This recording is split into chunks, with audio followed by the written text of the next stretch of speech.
Listen close and get ready to take notes. I'm about to teach you what is entailed as it relates to having an 800 plus credit score. A lot of people, there's a lot of misinformation out there. I just say that when it comes to having a solid credit score, and there's a lot of people doing a lot of things that are not necessarily recommended in terms of doing whatever it takes in order to repair and take a person's credit score to the next level. And many times people are doing things that are illegal.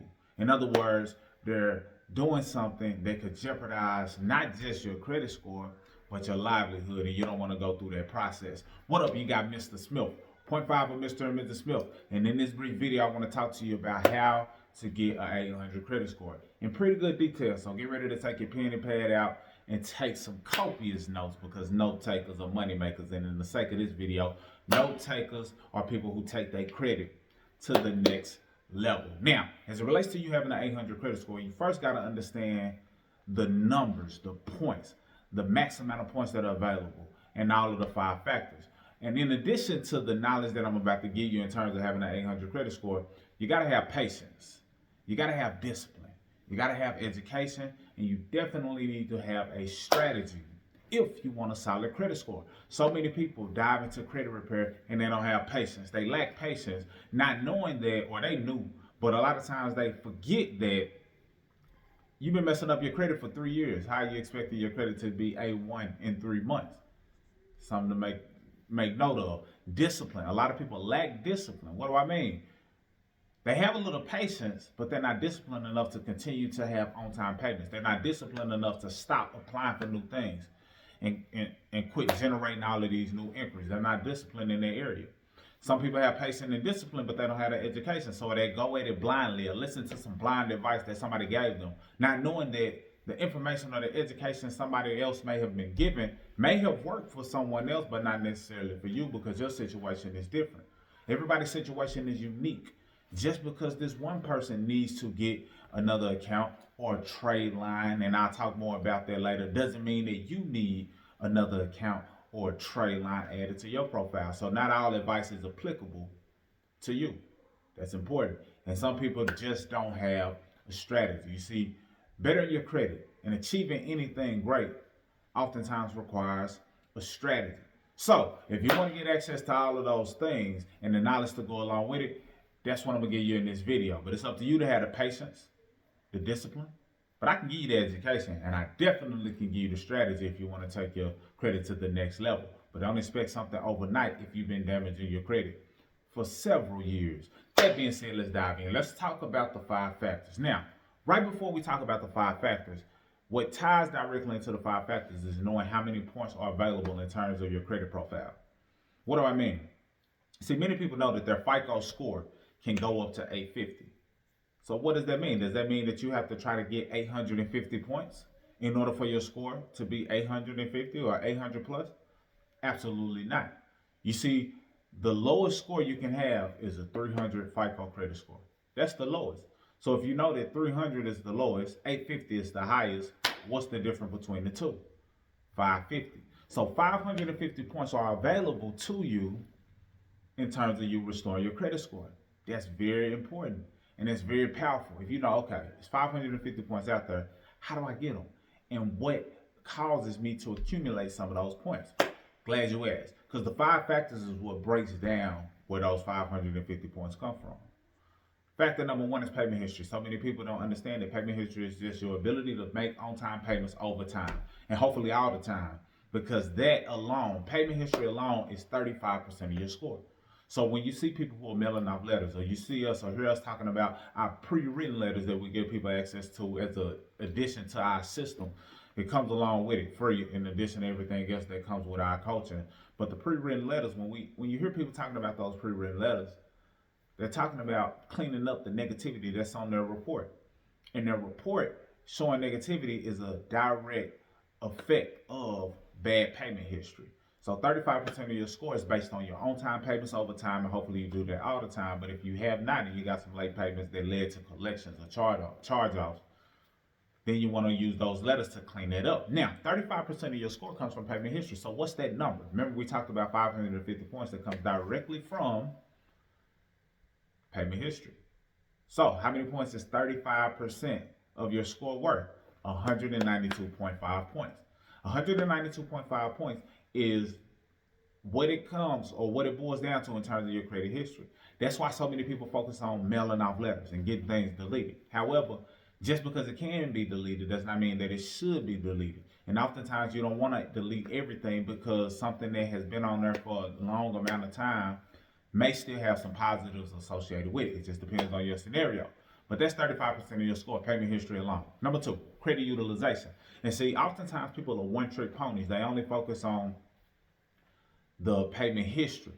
But when you understand credit utilization, that's when you need to understand that a strategy is required in order to maximize in this area. You need a lot of times when people focus on the credit utilization, they're just all about buying trade lines, which can work. They're all about adding people as an authorized user, which is excellent, a great strategy, especially if it's somebody in your family, somebody you know you can stay added as an authorized user for a long time if necessary. That's a great strategy. But what many people fail to realize as it relates to credit utilization, you need a cash flow strategy. What do I mean? So, if credit utilization is 30% of your score, which is 165 points, and it's based on your ability to properly use credit cards or lines of credit, in most cases. Fintech got some different things coming up, but in most cases, it's based on your ability to use credit cards or lines of credit. Most of the time, you'll find people who have bad credit having high utilization on their credit cards. They have high utilization on their credit cards, which means that the higher the utilization, the less trust or credibility you have in the eyes of the creditor, in the eyes of the bank. So you want to have low utilization so that they're like, okay, this person is low risk. I can trust them because they're not maxing out their card. The percentage that you want to stay under is 10%. 10% is the goal. I know sometimes people say half of it. I know sometimes people say 1/3 or 30%. Less than 10%. Single digits. Keep it in between 3 to 7% if you can, or even 0% as long as you're still using it.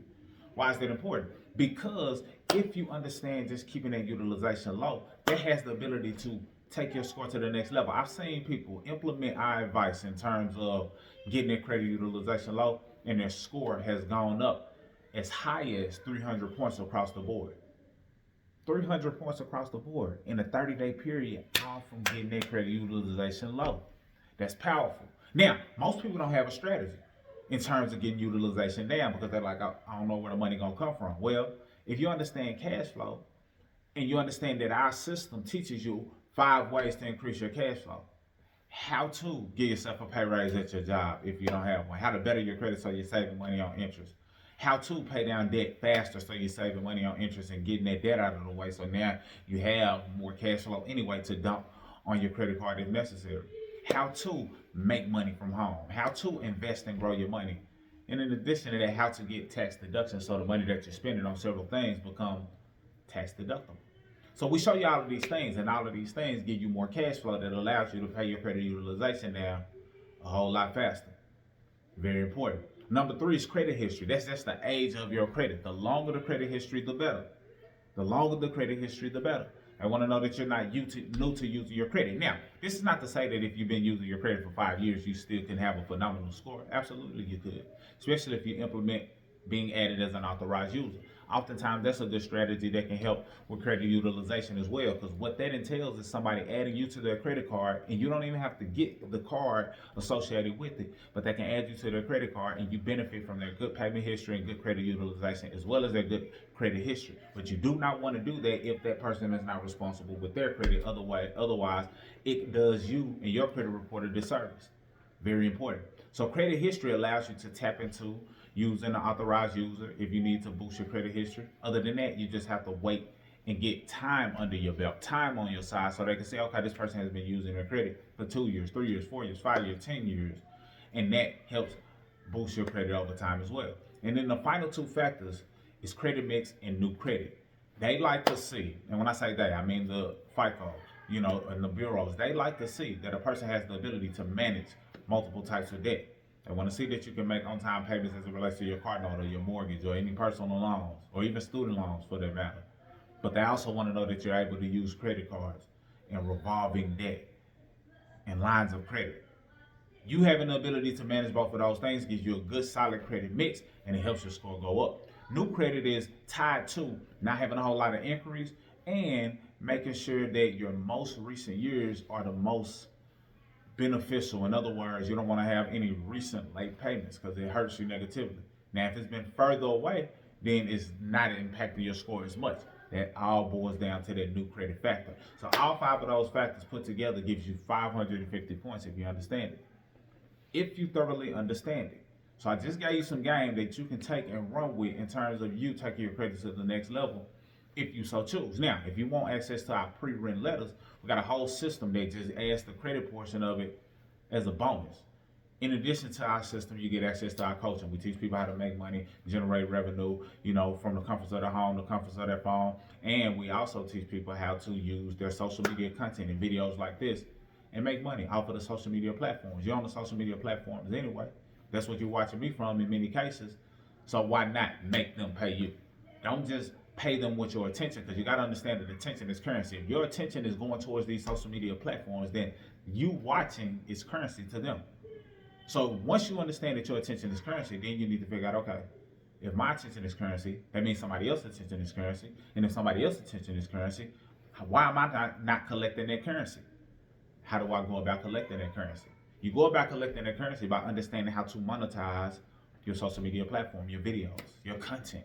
And we teach that inside our system as well. Amongst other things that you get access to, weekly trainings and different things that show you how to build yourself, investment education and things of that nature, and get plugged into a solid network and discount travel. So it's loaded with a lot of different things, and credit is just a bonus. And we do it for pennies on the dollar if a person is on the budget. But don't be afraid or ashamed or do yourself a disservice and not invest in yourself, because everything that I just listed is worth $1,000 a month.